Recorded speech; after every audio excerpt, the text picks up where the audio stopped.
So it's midsummer, and it's usually about this time of year that I decide I hate flower farming. I feel entirely overwhelmed by the project, even 15 years in. I have overcommitted.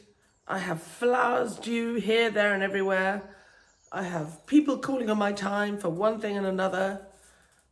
I feel as though I'm never going to achieve my objective. I also have hay fever. And you might think, why would a flower farmer be a person who has hay fever? Surely that person should go and work in an office. And at this time of year, I would agree with you. So I'm going to make a clip about managing overwhelm, because I don't really hate flower farming. I've been doing it for 15 years. If I really hated flower farming, I wouldn't be doing it anymore. But there are ways to mitigate feeling over the top. And that's what this clip is going to be about. And I have to say, I've just opened the door and I've seen that there's been a spot of rain in the night. It smells delicious out there. It's 7 o'clock in the morning. I have had about 7 o'clock, 7:05 in the morning. I've had what feels like a huge lie-in. I slept till 7, well, just before, having been up at 5 o'clock in the morning every day this week, which actually is a lovely thing to do because you feel as though you have the world to yourself. It's you, the birds, the light. Yes, tea cake. Anyway, tea cake and I are going to go up the field, and I thought you might like to come along and we'll talk about overwhelm and managing it. First up, I say don't sweat the small stuff. If you come downstairs and the kitchen table is covered in yesterday evening, that is not something you need to worry about. I'm not going to let my blood pressure rise over the fact that the kitchen table is not tidy. I'm getting outside. But before I get outside, I'm making myself a coffee. So I'm giving myself the time, no matter how early I start. Sometimes I start really early, but I strategize to have time to come down and not be in a rush. If you're always in a rush, you feel you can't breathe. But if you come down and you give yourself time to make a coffee, and the other thing I do while I'm making my coffee is I download the contents of my head onto a list. Because I'm the kind of person who spends a lot of time at night thinking about stuff. So I come down and I get my list done really quickly. I've discovered I love writing in pencil. I've remembered I love writing in pencil. So all over the place I have little piles of sharpened pencils. Just tiny little pleasures. If you feel overwhelmed by things, give yourself little tiny things which cost nothing, which can give you a little pleasure. And I love writing in pencil. So I have pencils and a pencil sharpener. I download my list onto my yellow pad, and I also have started, thank you Alice Armstrong Scales for suggesting this, keeping a little journal. And I don't spend hours on it every morning, but again, it's a really good place to download your thoughts. I don't have masses of time, but if I carve out 5 minutes of I'm really annoyed with Fabrizio because he forgot such and such.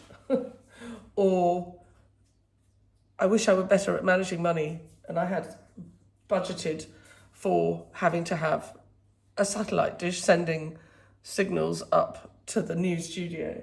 Or I'm worried about mum and dad because of whatever's happening. Whatever. I can get that out of my head into my journal, 5 minutes, and it's done.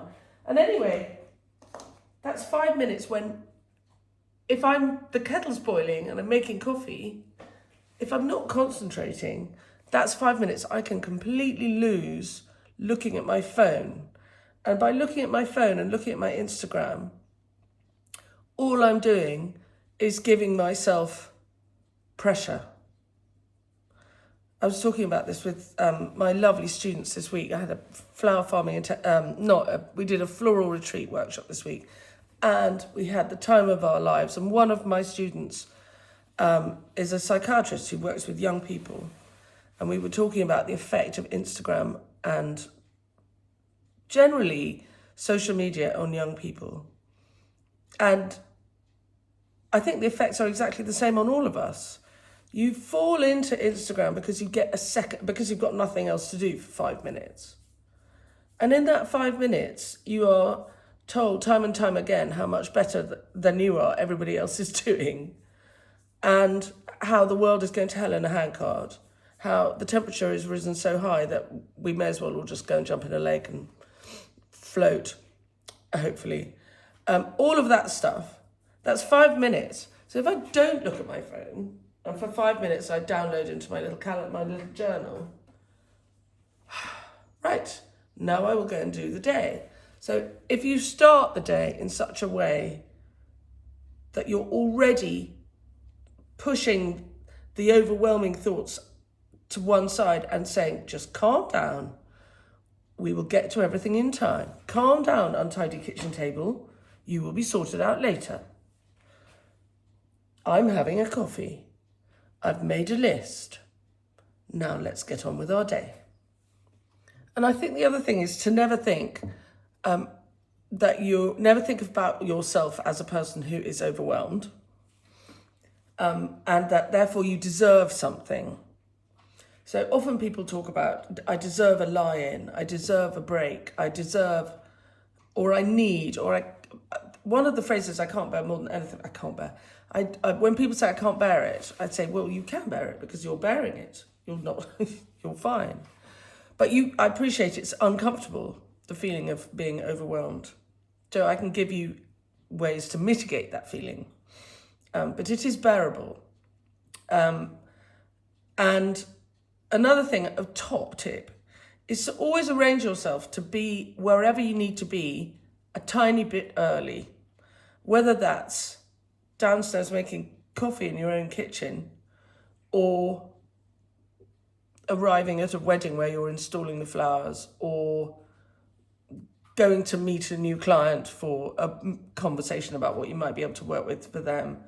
All of those things. If you arrange yourself to be there a tiny bit early, you have always time to decompress a little bit before whatever it is happens. If, however, you think, I need a lie-in, and I'm going to have that lie-in until the last possible moment, because then at least I've had a bit of a lie-in, then you're rushing. So I could have laid in bed this morning. I woke up at 6:45, and I could have laid there a bit longer. I mean, the awful thing is I get bored lying in bed, so I'm probably not a normal person like that, but I could have laid in bed a bit longer, instead of which I thought, I have to do things today, but I'm going to take it easy. So actually the way to take it easy is to get up, get dressed, get downstairs, make the coffee, and then slowly approach the day, less rushed, with my list, having done my little journaling. It's Saturday morning, and it's been the busiest week of my year so far, so I do feel slightly as if I've sort of hit a wall. But if I had to do more today, I would have got up so that I've got time to approach the day at a measured pace, not at lastminute.com. And the other thing is, you don't always need a shower. People spend too much time washing themselves, even if it's hot, sunny weather. That's a time-consuming, stressful thing, during which often we cover ourselves in chemicals. We dry our skin out with soap, and then we oil ourselves up with cream, which then we don't breathe through, so we're sort of a bit hot and sweaty. Unless you really need it, fall out of bed, put on yesterday's clothes, come downstairs, make your list, 5 minutes journaling, make your coffee while the kettle's boiling, keep off the social media, and then go outside and see whether it rained in the night. And if you're new to the channel, please do subscribe, press the bell icon, and we'll tell you when we've got more clips coming up. And if any of the tips and tricks we give you along the way are useful, you can always buy me a coffee, or better still, join my club where all the fun of the fair happens. We have live Q&A sessions most weeks during term time. All the club members get extended clips with no adverts, obviously, and quite a lot of little extra bits and pieces for the club, and 10% off all our workshops, demos, and online sessions. So there you go, join the club. It's fun. It's a community. So this is the state of my studio this morning. A veritable, look, I'm so untidy. And a lot of it's compost left over from this week's floral retreat where we had so much fun. I started clearing up yesterday, but not really. But I'm not going to feel overwhelmed by this. This is something that I'll get it done. It's a lovely day. It's going to be really sunny today. I've got to go to the supermarket, do normal Saturday things, go to the post office. The weather is absolutely beautiful. So there will be a minute this afternoon when it's really not good to be outside because it'll be too hot. And I can slowly, relaxedly take this down. In case you're interested, this is one of the arches made by Floral Fabrications. They're very clever. Oh, how lovely. I was just walking around, pottering about in my studio, and my email pinged, and it was an email from one of the brides I did the flowers for. Her parents collected 15 buckets of yellow, white, and blue yesterday morning. And this is a thing I do when I feel overwhelmed, is I had 15 buckets to do for this lovely girl, Grace. I had 15, and then I had the equivalent of about another 15 to do for Francesca. 2 different colourways. One was blue, white, and yellow, and one was sherbet dib-dab kind of colours. Plus I had the 3-day floristry workshop. My fault for overcommitting. Okay, that's where really helps to have one diary, one calendar. And despite everything, I still can make it so that I don't see what I've got committed. So this weekend, the 22nd of June, is a really busy weekend for weddings. I've had more requests for wedding flowers for this weekend than any other weekend this year. Anyway, I took the commission to do these 2 weddings and then discovered that I had scheduled my 3-day floristry retreat, which was really, really fun. And I took a view, therefore, about 2 weeks ago. I knew I had enough flowers in the garden, but I also knew I had limited amount of time, and I knew that I could feel overwhelmed. And so I took a punt, and I said, I know, I'm going to call my friend Isel at Yalamahays down the road, a little further west from us. And she is one of the 12 people we have as Affordable Wedding Flowers affiliates on our website. And it's an experiment we've done this year, and I think it's been quite successful, where we have people around the country, not every area, we've just chosen, and it's all by invitation. We've asked people if they would like to be involved, and I think it's worked really nicely. It's people who share our ethos and also like to supply affordable wedding flowers to their customers. Anyway, I emailed Isel and said, help, I've overcommitted. I haven't got time to cut all these flowers. Would you ever do me 600 stems to go with what I've got? And she said, yes, that'd be my pleasure. Anyway, so she turned up on Thursday evening with 600 stems. And those 2 weddings were beautifully done, though I say it myself. Anyway, it's so nice. Saturday morning, lovely Grace, who hasn't even got married yet, is lying there on the morning of her wedding, sending her florist, her flower farmer, me, an email saying, thank you very much for the flowers. They're more than I could ever have wanted. So that is a lovely way to start the day.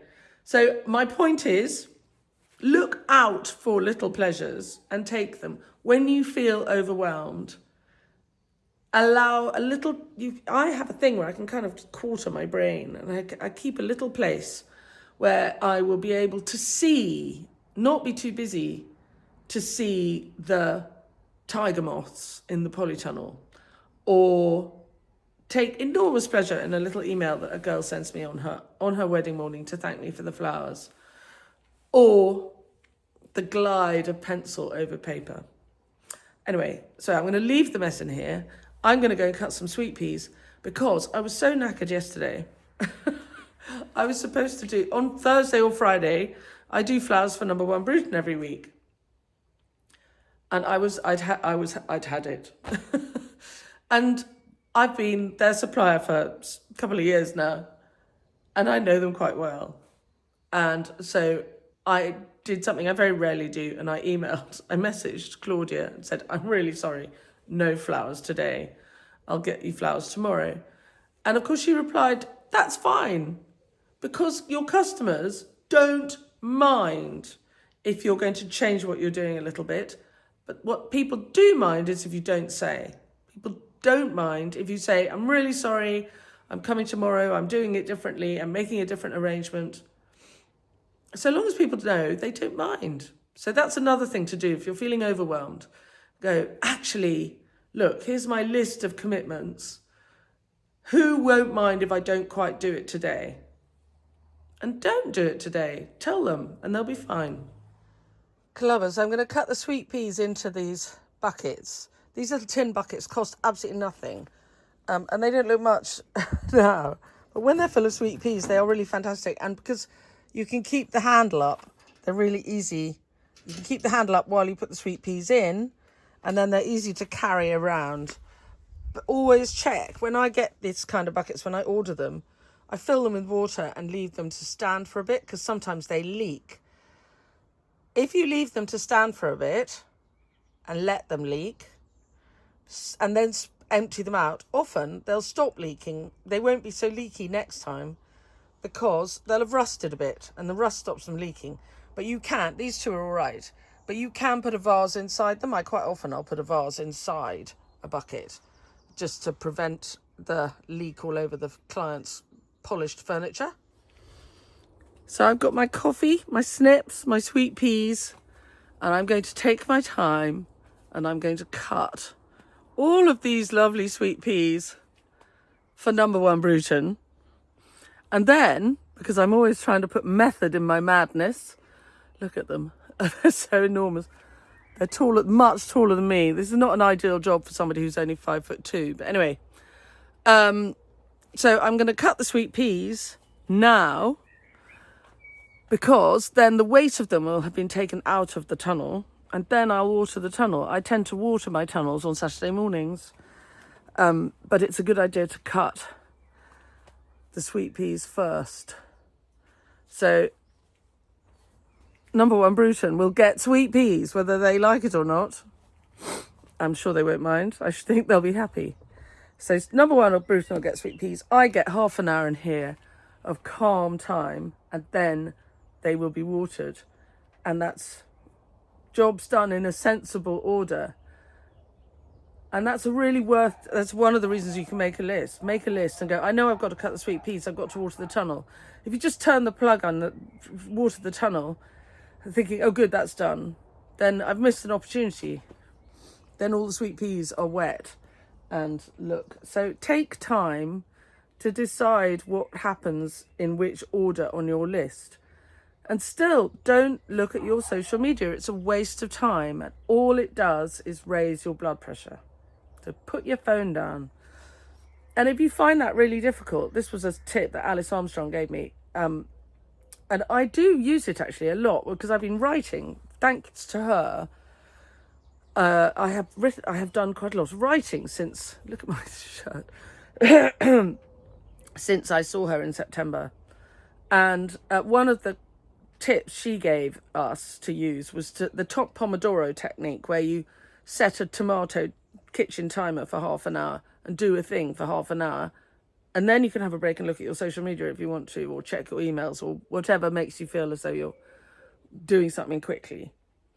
And that's been really incredibly helpful for me, to the extent that I don't really set my timer anymore, because I have relearned to do a thing for half an hour at a time before I do anything else.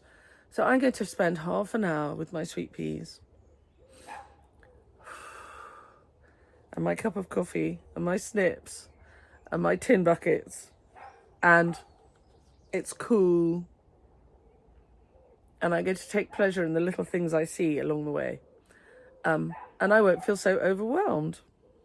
So look, I'm just cutting them in a sort of wodge, like a cake chunk, and I'm not going to arrange them. I'm being very careful when I cut my split peas that I don't cut my little finger off. It's easy to do. So look, I'm just going to cut them off any old how.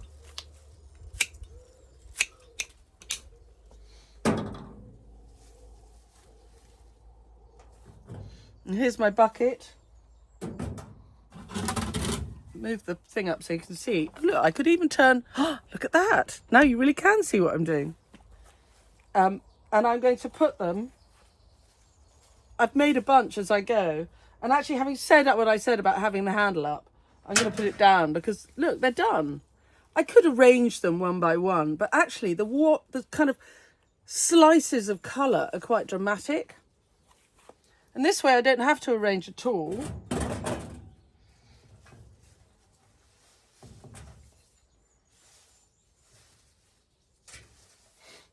You just have to stop them falling out a bit. There you go. A cake of sweet peas for number one Britain. I'm going to do a bit more. The reason they have all the bright colours is the drawing room there is bright pink. So they have all the bright colours, and then I'll cut some white sweet peas for Granny in the tractor shed. So next up, important to check as you go round for all possible little successes to make you feel as though you're not overwhelmed and you have achieved some of your small objectives. And guess what? Oh yes, look, wallflowers. I think those are going to be foxgloves, more wallflowers. All sorts of people popping up here. These are next year's biennials, which I sowed at my demo last week. Look, seedlings. This is the honesty. They're always quite big, the honesty. You can tell they're the honesty. But somebody has been having a little dig here. That's the other tray of honesty, so that's annoying. So I'll have to re-sow those. But I'd say out of 14 trays, we've got, in 1 week, we've got 5 germinated and 1 dug up by a naughty bird. So I'd say we're winning. There we are, and that's for Granny. Another thing to remember if you're feeling overwhelmed is often the reason you feel overwhelmed is because you have been very busy, and so you are tired. You may have come to the end of your very busy moment. And I think what happens for often with people is when you come to the end of that sort of wall of activity through which you don't really have time to think, you're just like, I'm pushing on through. You come to the end of it and you sort of feel as though you're falling off a cliff. You sort of suddenly feel a bit of free fall. And that's an overwhelming feeling. And I think certainly with flower farmers, and I'm sure it applies to a lot of small businesses, especially people running small businesses from home, where it's very hard to differentiate between what's work and what's ordinary life, and to step away from work and all of that stuff, is that we have incredibly busy times of year. And for me, as a Northern Hemisphere flower farmer, my incredibly busy time of year is between the end of February and the end of June. And I know it, I do it every year.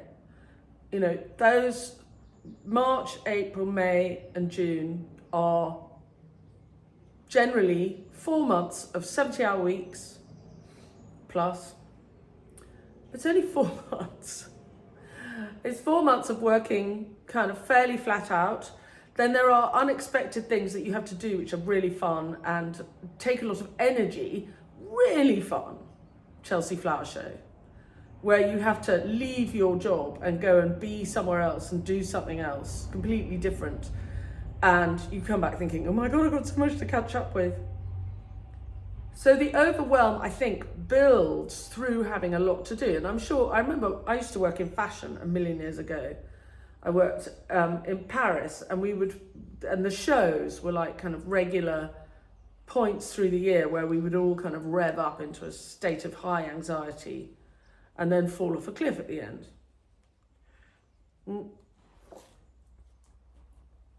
And, the phrase, "I can't bear it," would apply. But of course we could all bear it. And we all came out the other end. And I think I'm feeling overwhelmed today, 22nd of June, 2024. Or I certainly was feeling yesterday, because I had come to the end of the mad, out of control, too much to do period. So actually, having come to the end of that period and had a relative lie-in, I have gone outside on a Saturday morning, very calm. I've taken my time, I've had a coffee, I've made a list. I have enjoyed the feeling of paper and pencil, the pencil running over the paper. I've cut sweet peas, which are the scent of which I'm drowning in the scent of them. I've given Granny a bucket of sweet peas, which has made me feel good. I hope she likes them, but I feel as though I've been a good person and taken time out for somebody else. I'm going to deliver these. I'm going to very slowly clear up my studio. Sow a few more honesty seeds. Protect those trays of seedlings a little bit with some net, I think, to keep the birds off. The problem with birds is once they dig up one tray, which might be full of things they really like, they'll then dig up the rest of them just to see if there's more. So I will have to protect those trays a bit. But the wallflower seedlings popping up like that reassure me that the future will come. Gardening is amazing for one's mental health because it constantly reassures one that if you sow a seed, it will very likely germinate. And those seeds are next spring. So I can almost guarantee that this time next year, I will also be feeling overwhelmed again. And it'll be my 16th year in a row when I feel overwhelmed at the end of June. And I will have learned some lessons, and I will have adjusted, because nothing stays the same, I will have adjusted my year plan in order to stop myself feeling over the top a little bit. And every time you learn something and you make a note and you do something that makes it a little bit easier next time, you're making it easier next time. And you're also feeling as though you're taking control of the potential overwhelm. And I think we're all feeling, people are fighting each other over here, and it's really horrible to watch on the news. There are general elections coming up all over the world, which are making us all feeling a bit stressed. And I listen to podcasts, and I realise I really enjoy the podcasts, and I feel as though they're interesting and informative, but they also are making me more anxious about things all I can do is turn up on the 4th of July and vote. That's my part of it. People telling me how stressful it should be or how stressed I should feel about it, that's their opinion. And they are trying to get people to listen to their podcast more. And it is a good podcast, but I don't need it to be stressful, thanks, lads. I need it to be interesting. I don't need you to tell me what I should be feeling.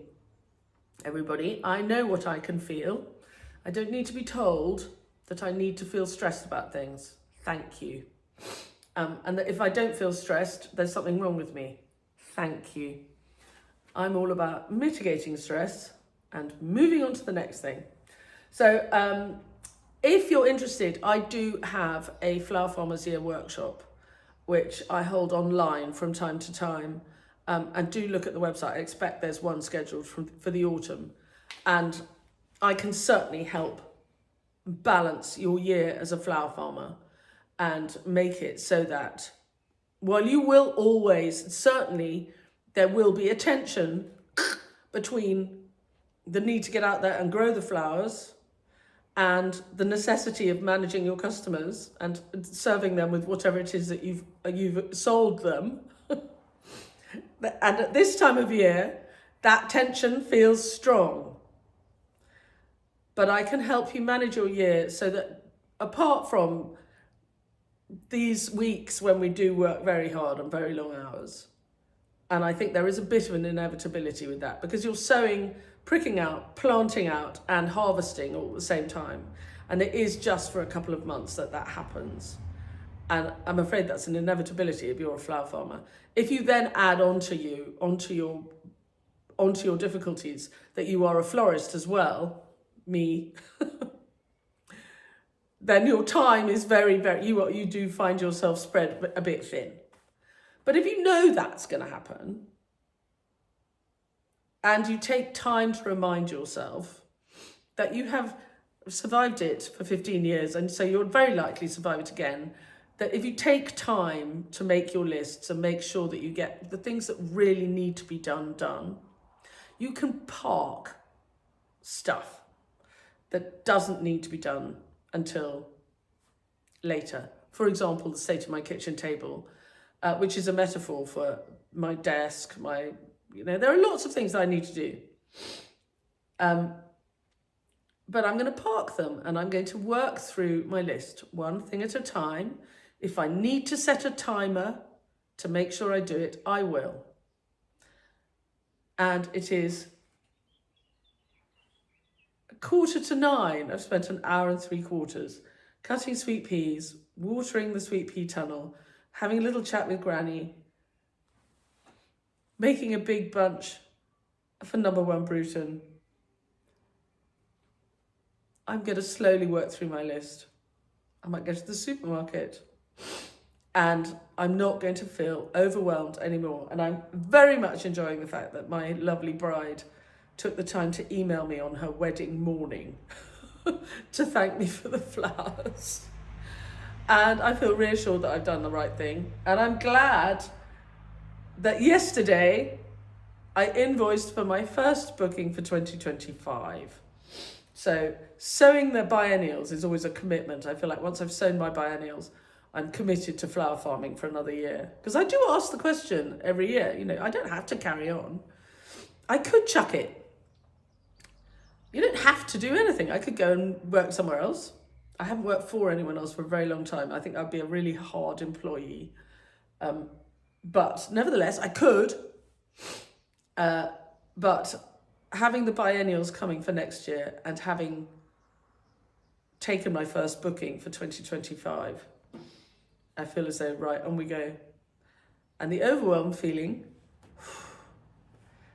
take a breath.